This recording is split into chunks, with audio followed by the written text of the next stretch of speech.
Hello, my name is Gabe Corpus, and I am a 6-year PhD candidate in clinical psychology at Palo Alto University. I'm primarily interested in understanding the mental health experiences of college students and Filipinx communities, specifically understanding the intersection between discrimination and future career choice. I also have experience providing online suicide prevention trainings at the community level, educating people about the cultural factors that may impact suicide warning signs. I'm also super excited to be practicing at a college counseling center in the fall at the University of California, Irvine.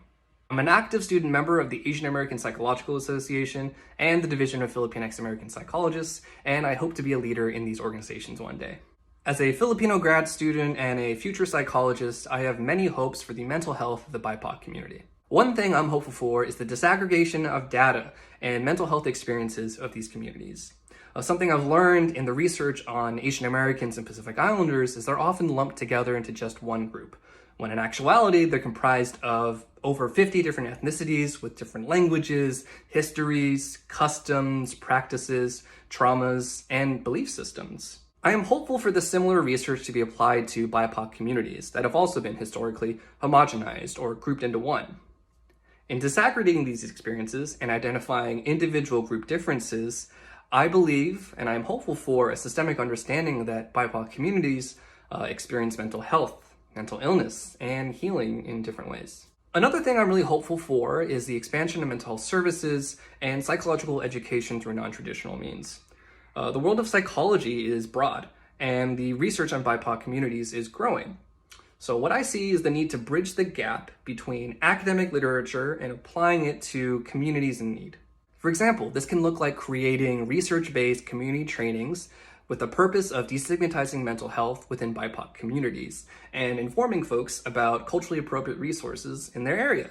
Or it might look like improving telehealth and the availability of culturally attuned practitioners to decrease the barriers of accessing mental health care. Or even using academic articles as the basis and support for advocating for mental health care policies in your county or district. I'm also hopeful and excited to be a part of this next generation of BIPOC healers who recognize the need to attend to our community. I've seen an increase of new grad students of color who are interested in serving their own communities and improving the treatment of their current and future clients. They are using technology, non-Western healing practices, and advocacy to support the communities they want to serve that have often been systematically neglected or have had unequal access to services. If you're interested in any Asian American Pacific Islander resources, here are a couple of organizations that I would recommend. First, if you're an undergrad or grad student interested in Asian American psychological issues or are AAPI identifying, I would highly recommend looking up the Asian American Psychological Association. It's an organization that I've been a part of for a very long time, and I've found a lot of different student members and mentors there that have wanted to support me in my journey to become a psychologist. It is also the home for the Division of Filipinx American Psychologists, which I'm also a part of, a division of students, a division on LGBTQ+ communities, practitioners, South Asian Americans, and more. Another resource I would recommend for those looking for a community of AAPI individuals with lived experience of mental health or mental illness is the Asian Mental Health Collective. They are a group of both practitioners and community members that aim to provide AAPI-related mental health resources through their podcasts, video web series, online flyers, and more. What I like about both these groups is that they make me feel seen in all of my identities, as a Filipino man, as a grad student of color, as someone with lived experience of mental health, all of them. I think it's really important to join communities and organizations that make you feel seen, heard, and connected, so please check them out.